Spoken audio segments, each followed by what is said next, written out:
Good afternoon class. आज रेडियोधर्मी प्रदूषण का ये तीसरा और लास्ट वीडियो होगा इस चैप्टर का। दूसरे वीडियो मैंने आपसे बात किया था रेडियोधर्मी स्रोत के विषय में। आज हम तीसरे वीडियो में बात करेंगे रेडियोधर्मी प्रदूषण से बचने के उपाय।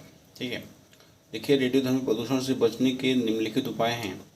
सबसे पहला उपाय क्या हो सकता है कि जो परमाणु रिएक्टर होते हैं उन परमाणु रिएक्टर में हमको रिमोट कंट्रोल यंत्र का उपयोग करना चाहिए। दूसरा उपाय क्या हो सकता है, विकिरणों की जानकारी के लिए हमको क्या करना चाहिए, विकिरण स्रोतों के पास यानी जहाँ पर विकिरण स्रोत यानी जहाँ से विकिरण निकलता है उस स्रोत के पास हमको क्या करना चाहिए, सूचक लगाना चाहिए। तीसरा क्या हो सकता है, परमाणु रिएक्टर जो बनाए जाते हैं उनको क्या करना चाहिए, हमको नगरों से काफ़ी दूर स्थित करना चाहिए। ठीक है। चौथा क्या हो सकता है, एक्सरे कक्षा में कार्यरत कर्मचारियों को फिल्म बैच प्रयोग करना चाहिए। यानी जहाँ पर एक्सरे किया जाता है, जो ऑपरेटर होता है जो एक्सरे मशीन को चलाता है उसको क्या करना चाहिए, जब वो एक्सरे कर रहा हो उसको फिल्म बैच पहनना चाहिए ना। क्योंकि ऐसा कहा जाता है कि जो एक्सरे करने वाला व्यक्ति अगर फिल्म बैच नहीं पहनता है तो निश्चित रूप से उसमें नपुंसकता की गुण आ सकते हैं। पांचवा क्या हो सकता है, कर्मचारियों को रेडियोधर्मी विकिरण से आवरित होना चाहिए। ठीक है। छठवां क्या हो सकता है, यदि कोई व्यक्ति यानी छठवां उपाय क्या कर सकते हैं, यदि कोई व्यक्ति विकिरण से प्रभावित हो तो उसे पर्याप्त समय के लिए विकिरण से दूर रखना चाहिए। सातवां क्या हो सकता है, विकिरण स्रोत के स्थल पर कार्यरत कर्मचारियों में विकिरण की जांच समय समय पर करते रहना चाहिए। यानी अगर कोई कर्मचारी है वह किसी परमाणु रिएक्टर पर वर्क करता है या परमाणु रिएक्टर में जो कर्मचारी होते हैं यानी जो वहाँ पे कार्यरत वर्कर्स होते हैं उनको क्या करना चाहिए, हमको समय समय पर जाँच कराते रहना चाहिए कि वो विकिरण से प्रभावित तो नहीं हो रहे हैं।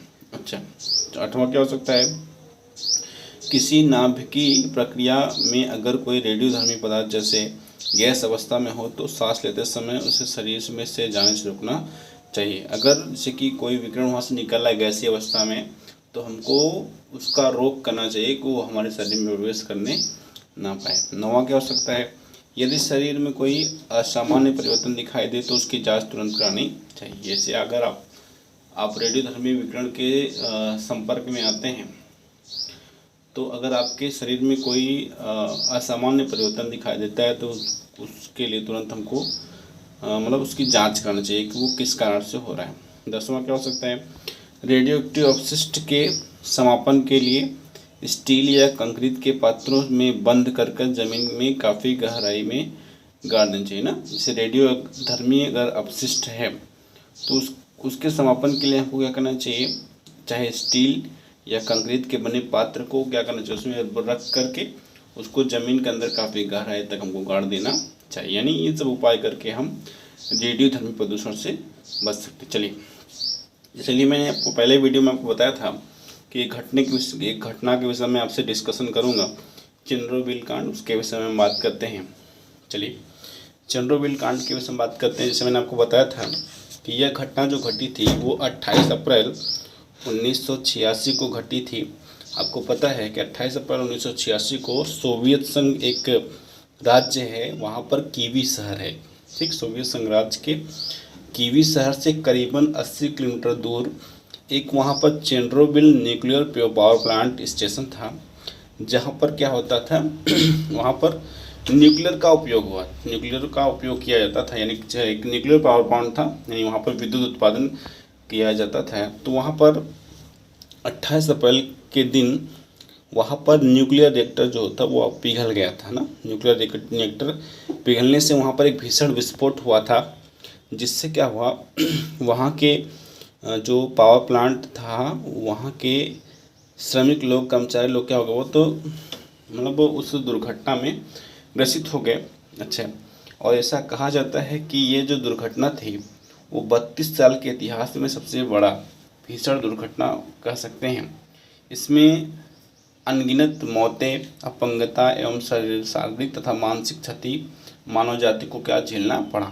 साथ ही साथ ये जो बोल सकते हैं दुर्घटना हुई थी, ये केवल सोवियत संघ में ही नहीं, सोवियत संघ के इर्द गिर्द के जितने भी सटे हुए देश थे उसमें भी इसका प्रभाव देखने को मिला था। और ऐसा माना जाता है कि इस घटना में तकरीबन 20,000 व्यक्तियों की मौत हुई थी और इस घटना के मद्देनज़र करीबन 10,000 लोगों को अपने स्थान को छोड़कर दूसरे स्थान पर जाना पड़ा था। साथ ही साथ इस दुर्घटना में जो सोवियत संघ के कीवी शहर में तकरीबन 6 मिलियन लोगों को जल आपूर्ति की जाती थी, जो इस रेडियोधर्मी, ये बोल सकते हैं कि इस न्यूक्लियर पावर प्लांट या इस न्यूक्लियर रिएक्टर के पिघलने के कारण उसमें भी रेडियोधर्मी प्रदूषण, उस जल में प्रदूषण, यानी वो जल क्या था, वो प्रदूषित हो गया था ना, जिसके कारण उनको जल आपूर्ति में भी दिक्कत होती थी।